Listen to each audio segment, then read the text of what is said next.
Hey you guys, it's Peter, and welcome to my channel, Peter Likes Books. And today is my February wrap-up. And I'm not doing as well as I had hoped to do this year. I cannot get to the end of the year and have this be another one where I'm like, I fell short by 40 books. No, I have to get on it.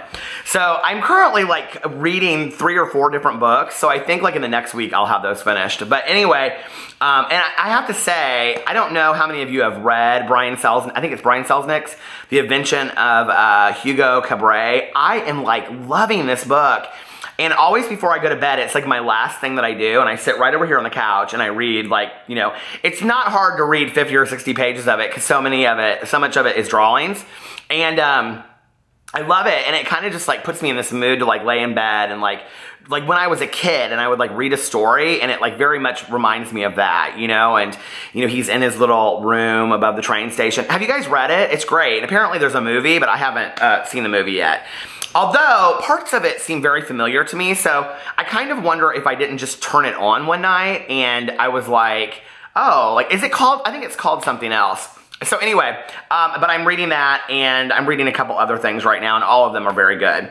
So this is my February wrap-up. Tomorrow I will be posting my March to be read or want to read, whatever I call it. I always do one because I think they're fun to do, but I never end up really following the things that I'm gonna read. I actually cleaned out my kitchen, and I cleaned out a cabinet. If you wanna go see it, it's on my vlog today. And so I have over there now an area, I'm so excited. I have an area, a whole area, where I have my books that I've read for the month, and then I have my TBR for the month, and then I have my book haul. So whenever I have enough books for a book haul is when I'll do a book haul.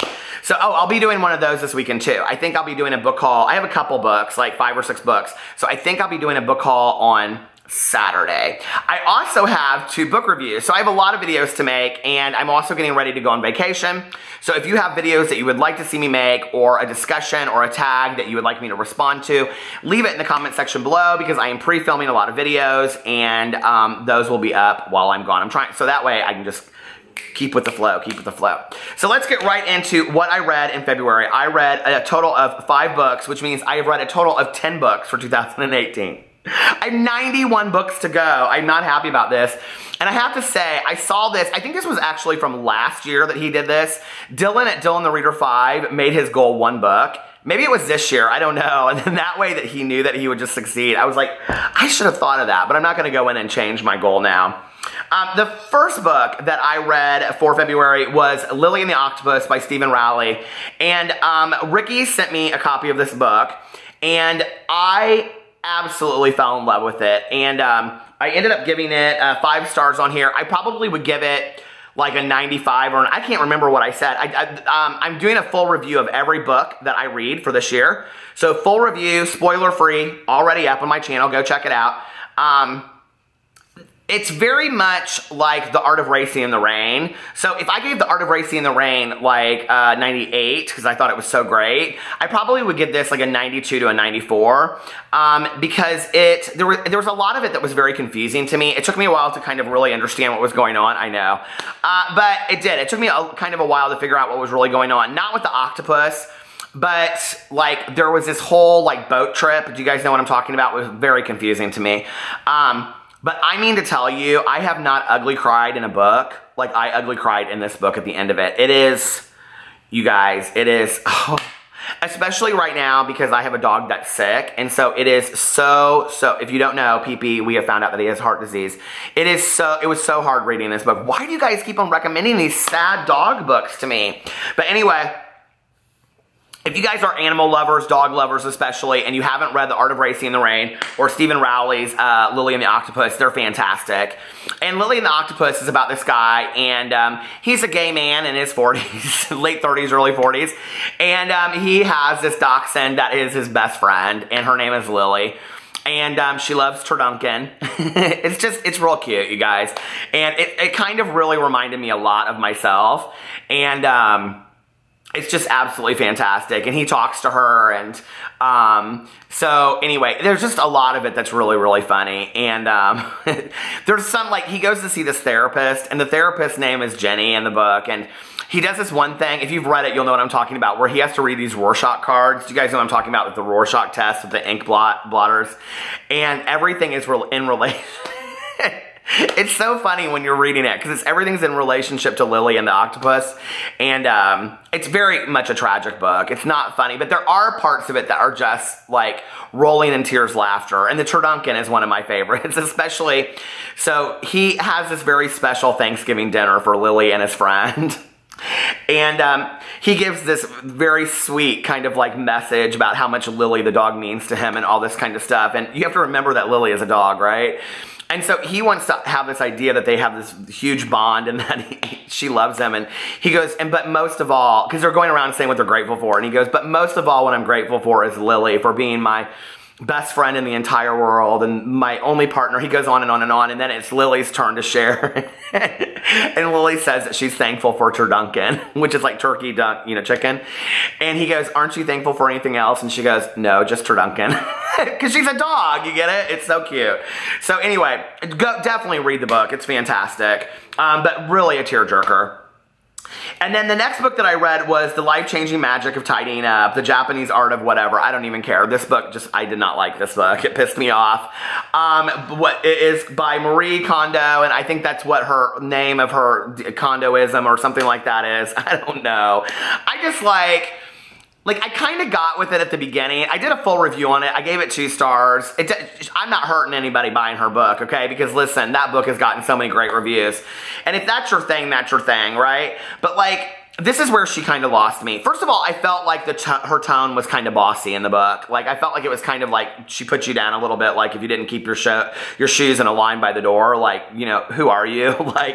You're a disgusting human being. I kind of felt like that a little bit when I was reading it. But the other thing is that I realized who I am as a person by reading this book. And I realized that I like to have stacks of t-shirts in my closet, and I like to have, stacks of books around my house, and I like to have little knickknacks and stuff like that. And that doesn't mean that, I have to live a cluttered life. That doesn't mean that I have to live this complete mess. There are things in my house that, yes, like my basement and some of my drawers, that very much need to be cleaned.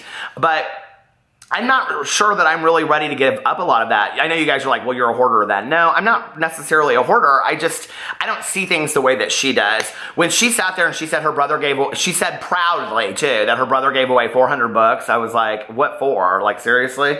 So anyway, did he read any of them? So I gave it 2 stars. Now the next book that I read was Rabbit, the Autobiography of Miss Pat. I did not really know what to expect about this.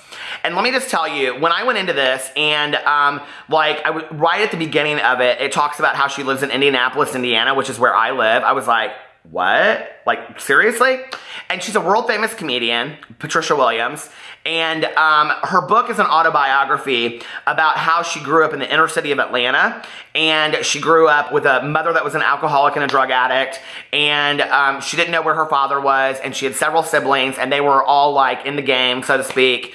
And her grandfather, who she adored, was a bootlegger that ends up, it's right at the beginning, he shoots this woman and he goes to prison. And so basically her mother doesn't really know how to take care of these kids. By the time that she is 13, she's had her first child. And by the time that she's 15, she has 2 children.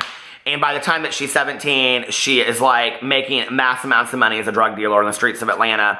And so the story is really about how she got out of that. It is so unbelievably fantastic. Because you have to remember that she's a comedian. So her whole kind of thing is that which does not kill you, turn it into a joke, turn it into something funny. And so she really is very much this believer of turning wounds into wisdom through laughter. And it's fantastic. There is this scene in the book where you have to understand, okay, she hasn't had any, I talked about this in my review, all these books have full reviews on them. She has never had somebody coach her through life lessons. Hold on a second, please. I need a cup of drink coffee. And there is this scene when she, her mom passes away, and she has to pick out the outfit for her mom for the funeral. And I'm not ruining anything for this, trust me. I cannot do it as fine as she did, okay? But she has to pick out this outfit, so she goes to the department store. Now, she's got a lot of money. She's a drug dealer, right? And her mother always wanted to look like Katherine Chandler from Young and the Restless. So she picks out this like negligee and this like silk robe and these like garters and stuff like that. And she goes to the funeral home and well, first of all, what happens before that is so funny because she cusses the guy out at the funeral home because he tells her that she needs to bring clothes. And she's like, I ain't bringing some outfit for you. Why do you need a new outfit? And he's like, we don't bury the dead naked. And she's like, why not? She doesn't get it because she's never been to a funeral. So anyway, she goes to the funeral home, and it's just her brothers and sisters there, right? Nobody else comes to the funeral. And she's got her mother in the casket. It's like an open casket, and she's got the garter on and all this kind of stuff, and she's so proud, and she thinks her mom looks so pretty, and she thinks she looks just like whatever her name is from The Young and the Restless. And her brother comes up to her, I think she's got like two brothers, and their names are like Andre and Dre or something like that, but her one brother comes up to her, and he goes, why did you pick out that outfit? And she's like, what do you mean? She's like, Mama looks pretty. And he goes, why do you have Mama dressed up like a whore that's giving pussy away for free in heaven? You guys, it's so bad, but it's like when you read it in the context of her life, it's like she turns these horrible stories into such humorous ways. And that's not my favorite word, so you guys, I just used it for the context of the book. But she's just such a fantastic writer. It's such an endearing story. And at the very end, you know, she talks about other addicts and alcoholics that she knows and other people in her family that she has tried to help get off the street, and she will continue to help them. And it is such an uplifting book. I gave it 100% and I gave it 5 stars. And you guys know that's hard for me to do on here. I don't do that very often. Okay, so the next book that I read was The Chalk Man by C.J. Tudor, and I ended up giving this book 3 stars. I would probably give it a 76% because that's what just popped into my head. I have not done a full review of this on my channel yet. I will be doing a full review probably tomorrow or Saturday. I did not love this book. In fact, this book was really hard for me to get through. And let me tell you what I kind of think about these mysteries, okay? There are a bunch of these mysteries out there that, you know, like in the last 1/8 of the book, they put something out that like, oh, the whole book makes sense now. Oh, this is what happened, right? No, that's cheating. That's a cheap mystery. That's totally unfair. I cannot stand that, okay? Now, I'm kind of dumb, and I can't figure out a mystery to save my life anyway, but I would like to be able to think that looking back on the mystery, this is my biggest issue with We Were Liars by E. Lockhart. There was really no way to figure out what the mystery was, okay? And I just got to the end of that book, and I thought, what? No. Like, so your big reveal is that you kept the secret of the whole book from the reader? Like, that's called an untrustworthy narrator, okay? And I don't care for that, not one bit. So anyway, this was kind of similar to that, but in a different way. I mean, you could have kind of figured out the mystery, but you would have really, like, had to, like, disconnect from the book and thought it through. You know what I mean? I don't know, like, okay, so I think a lot of people would like this book, though. Here's the thing. It reminds me of a mixture of It by Stephen King, Stand By Me by Stephen King, and the movie Sleepers. Do you guys remember that movie back in the day? I think Sean Penn was in it. It's about this group of kids, and they find a dead body. But let me just tell you, there's about half the book leading up to that, before you even get to that, that's so boring, about shit you would never care about, right? And then the last half, it goes back and forth between 2016 and when they were kids. And so a lot of it is like a character study. That part I actually did find very, very interesting. But the rest of it, I just was like, oh my God, can we just kill a beast? Let's get to the end of this book already, you know? And so many people were like, when you get to the end of this, you'll be like, oh my God. No, I was ready for the book to be over. I was so ready for the book to be over that when I got to the end of it, I was like, really? Like, that was it? Okay. I mean, I wasn't that surprised. It had to be one of 3 people, and that was one of the people I would have guessed it would have been. So, you know, like, it was kind of one of those. I don't know. If I had to pick that or another book out, a mystery out there, I wouldn't go with that one. Okay, and then the last book I read, I listened to last night on Audible. It was very, very short, and it was Find the Good, Unexpected Life Lessons from a Small Town Obituary Writer, and it's by Heather Lind, and she read her own book. And let me tell you, one of the things I loved about this Audible version of it was you could hear her turning the pages in the Audible thing, okay? And I am not criticizing that. Like, okay, this is going to sound so corny, but like, I know that they didn't intend it that way, but it was such a down-home book. It was not what I thought it was going to be. I thought it was going to be a self-help book about like how to live a better life or find the good in everything, which it is, but it's very much like a female version of Garrison Keillor's Lake Wobegon Days, but it takes place in Haines, Alaska, and it's true stories of her life. I will say this, if you're going to read it, I think you need to read it in one setting like I did, because you really get to know the stories and the characters. You have to also remember that this is a true story. I mean, she is an obituary writer for her local newspaper, and so she goes into like meeting with families about like loved ones that have passed away, and her art is in trying to find the good in their lives, even when maybe they didn't live right lives, you know? And there is this scene when she has a rule that she doesn't go to funerals, okay?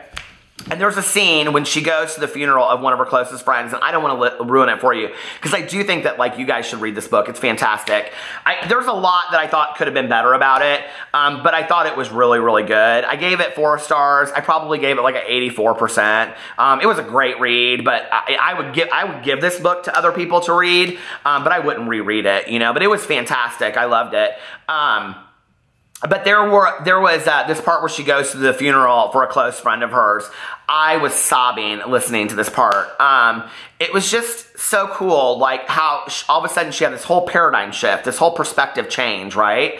Because she saw how other people were impacted by her friend's life, and it's so funny. And then she goes through this whole thing about like what she's thinking and what she's saying, and this is so me. And she's like, and I'm gonna sing it from the loudest mountaintop or the highest mountaintop, and I'm gonna dance around. I'm gonna do this, and she goes, inside quietly, you know, like she's not gonna do it like so anyway, she's like, instead I'm gonna go do this and I'm gonna do that, and that's towards the end of the book, and there are just some fantastic life messages in it, and like one of them is she takes her grandkids on the beach and she has them look for these heart-shaped rocks, and people ask her all the time because she has them all over the house, where do you find these? And she's like, they're right out in the open if you look for them. And I love that. It's like the good in life is right there if you look for it, and I have to remind myself of that on a regular basis. So this book is really good. It has a huge lemon on the front of it. It's by Heather Lind.